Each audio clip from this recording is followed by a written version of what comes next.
So we've got a slight issue in the bus this morning. I took it out to get some coffee. I didn't record anything. But on the way to get some coffee, I had water pouring down right above the driver's seat, which means we got a slight leak somewhere in the bus, which isn't a huge deal.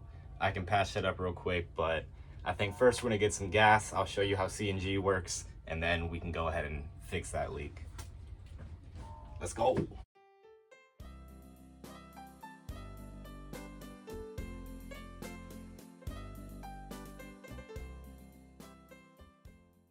All right, future Charlie here, because this gas station is way too loud to record myself talking in. You'll see in 3, 2, 1.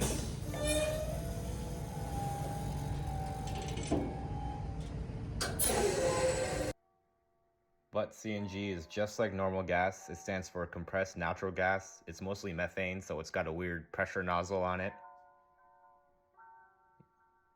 And a gauge. Most of them take 3600 PSI. The key is to have arrows both pointing down to pump it and then facing each other to take it on and off. It's pretty easy. Mine takes the small one. There's also the large one for most 18-wheelers.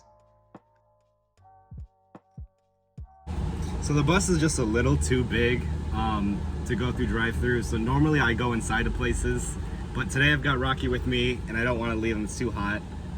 So I'm going to show you guys today what it's like to go through a drive-through with this bus. Future Charlie again. Yeah, they weren't super stoked to see me in the bus.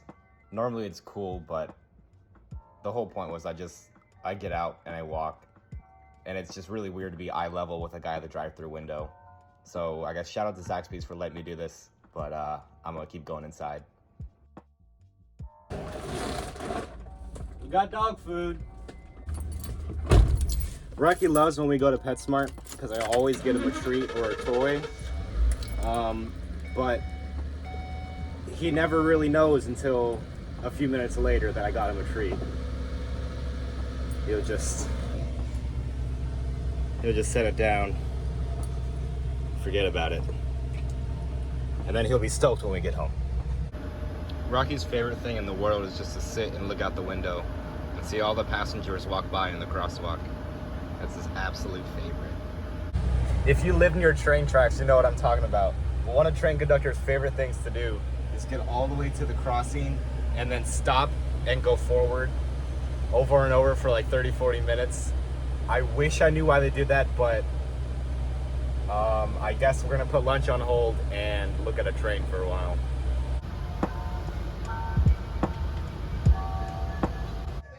Let's see. As soon as we get home, he's super hype about it. I can go ahead and show you guys. All the water is coming out right here to the seam of here and this plastic piece, which means, pop this bad boy open. It's coming in from somewhere in here. It's probably a couple screws that, you know, no one really caulked on the inside. You know, you can tell some of these are, but up here we don't. And judging from just a little bit of mold down there, I want to say it's coming from some of these top spots. All right, so we're back the next day. All the caulk's dried, and I think it's rained twice since yesterday, so I'm sure we're good up there for any leakages. There's always going to be slight issues and chores that I've got to take care of, but that's what makes it fun. And you know, doing these things makes it easier to manage, and it makes it just feel a little bit more like home. But all right, guys, I'm not going to bore you with any more of these details. I know it's a pretty boring video already. I'm hoping, you know, some of these next ones can be a little more fun and exciting. So I guess in the meantime, here's a video of Rocky at the lake for the first time.